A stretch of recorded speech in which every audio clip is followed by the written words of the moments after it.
Welcome back dear students. आज हम C1 मतलब कंप्यूटर आर्किटेक्चर के एक टॉपिक जिसका नाम है हमारा इंस्ट्रक्शन सेट्स देख रहे थे। लास्ट क्लास में हमने 3 एड्रेस इंस्ट्रक्शन देखा था, जिसमें हमने बात की थी कि जो भी हमारा एक इंस्ट्रक्शन होगा उसमें 3 ऑपरेंड्स होंगे। तो आज जो हम डिस्कस करने जा रहे हैं वो है हमारा 2 एड्रेस इंस्ट्रक्शंस। तो इसको कंटिन्यू करने से पहले एक चीज़ गाइस, यदि आपने चैनल सब्सक्राइब नहीं किया है तो चैनल को प्लीज़ ज़रूर सब्सक्राइब करें। एंड यदि कोई भी टॉपिक जो बीच में स्किप हुए हैं, यदि आपको उसमें कोई प्रॉब्लम आती है तो आप बिल्कुल बेझिझक कमेंट सेक्शन में बिल्कुल बोल सकते हैं कि हमें इस पर्टिकुलर टॉपिक में कोई इश्यूज़ हैं। तो अगर किसी भी टॉपिक में आपको कोई प्रॉब्लम आ रही है तो हम उसको डिस्कस करेंगे नेक्स्ट वीडियोज़ में। तो आप ज़रूर कमेंट करके अपनी प्रॉब्लम शेयर किया करें। आज हम बात करने वाले हैं 2 एड्रेस इंस्ट्रक्शन की।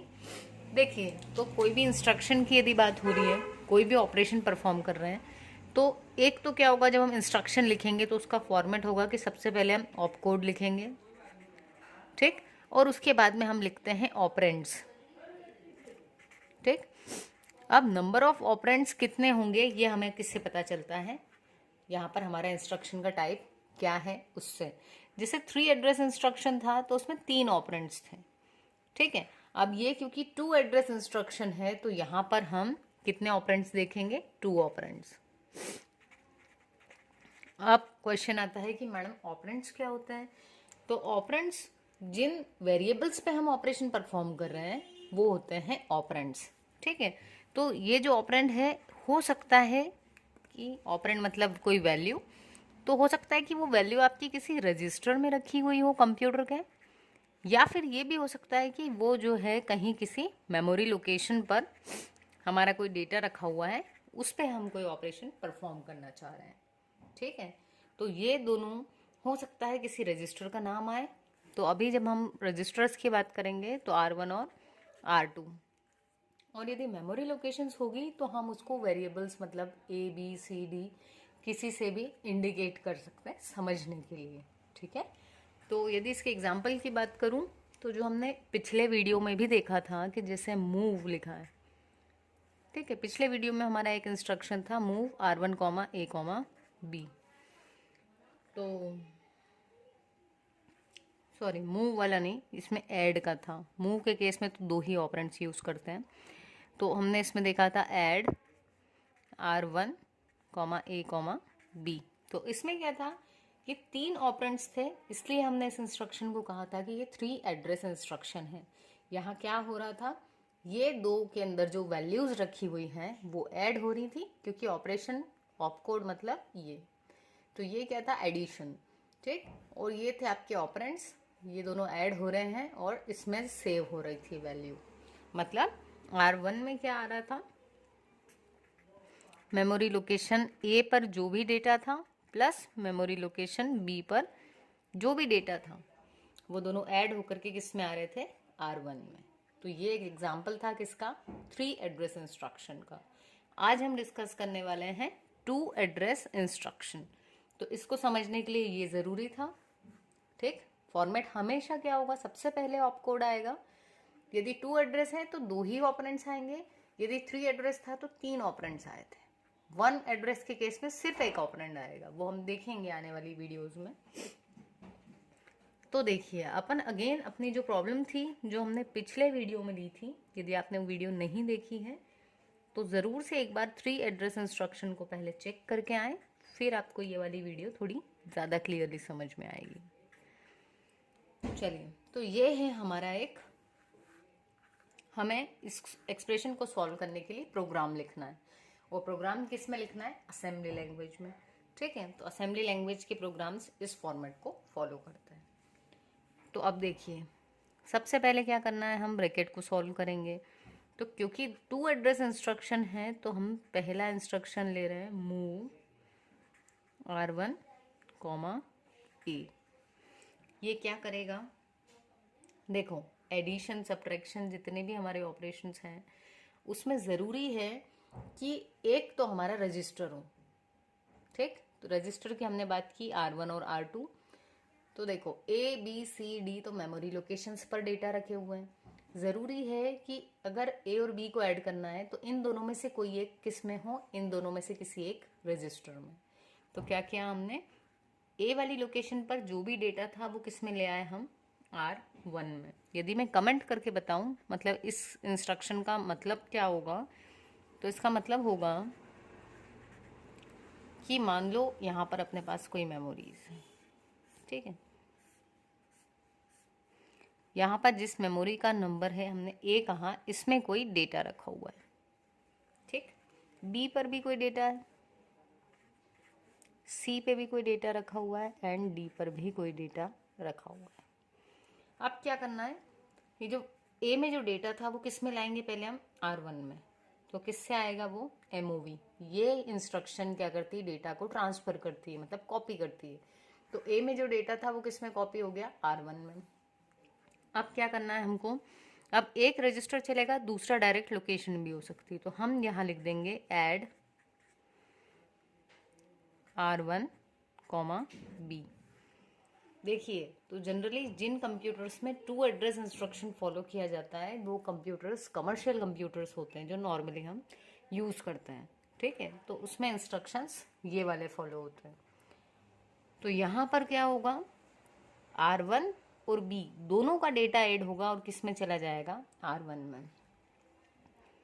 कंफ्यूज नहीं होना है, 3 एड्रेस में ये दोनों ऐड होके R1 में जा रहे थे, लेकिन क्योंकि 2 एड्रेस है तो यहाँ पर अपने पास क्या हो रहा है, R1 में, R1 पर जो भी डेटा है वो प्लस मेमोरी लोकेशन B में भी जो डेटा रखा है, ये दोनों क्या हो रहे हैं, तो ये दोनों हो गए ऐड और रिजल्ट किस में आ गया, R1 में। R1 को हम यहाँ लिख लेते हैं चाहें तो, ठीक। R1 में पहले क्या आया था, 50 आ गया था, पर अभी किससे रिप्लेस हो गया, 50 + 20 मतलब 70 आ गया है। इसको मैं लिख दूँ R1, दूसरे पेन से लिख लेते हैं, ये हो गया R1, ये हो गया आपका R2, ठीक। अब क्या किया हमने, ये वाला तो सॉल्व हो गया और इसका सम किस में आया हुआ है अपने पास में, R1 में।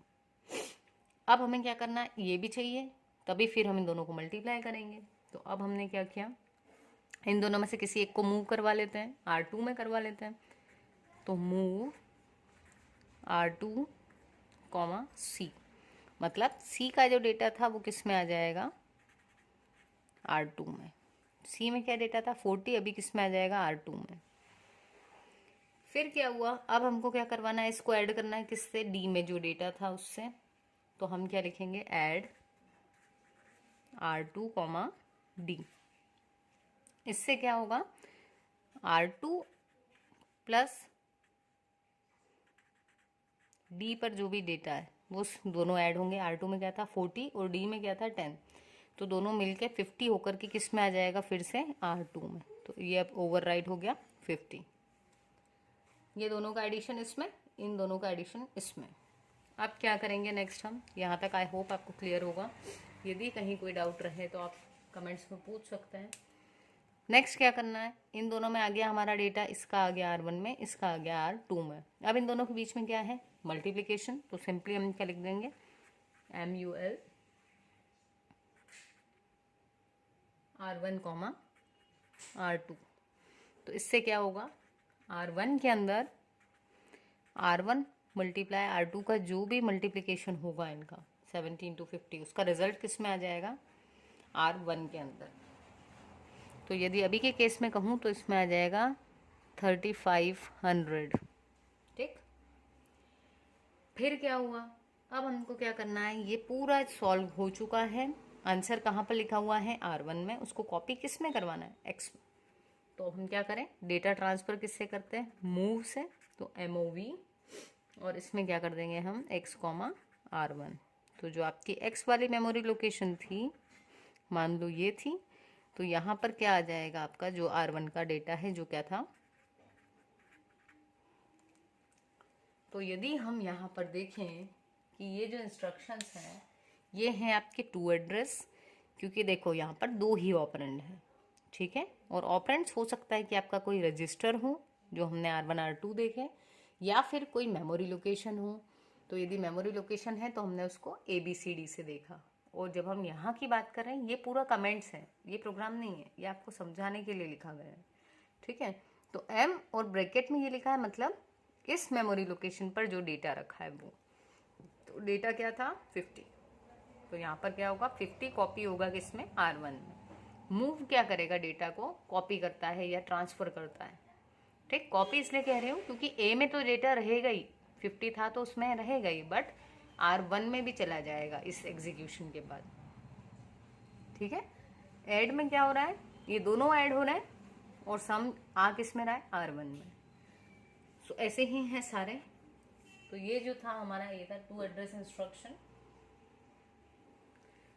तो जो पहला सिंबल रहेगा हमारा, ये सोर्स और डेस्टिनेशन दोनों होगा। सोर्स मतलब ये खुद भी ऑपरेंड होगा एक, जिसपे ऑपरेशन परफॉर्म हो रहा है, प्लस हमारा जो रिजल्ट भी होगा वो हमेशा पहले वाले जो ऑपरेंड्स हैं इन्हीं में सेव होगा। जैसे अगर हम इसकी बात करें, डेटा इसमें गया, ऐड की बात करें, दोनों ऐड होके रिजल्ट इसमें गया, इसमें कॉपी हुआ, दोनों ऐड होके इसमें आए, मल्टीप्लिकेशन दोनों मल्टीप्लाई होके आंसर इसमें आया। तो आपको ये याद रखना है कि हमेशा जो फर्स्ट वेरिएबल होगा उसी में हमारा डेटा आएगा और उस पर ऑपरेशन भी परफॉर्म होगा, ठीक है। तो नेक्स्ट वीडियो में हम बात करेंगे वन एड्रेस इंस्ट्रक्शन की। Thank you guys.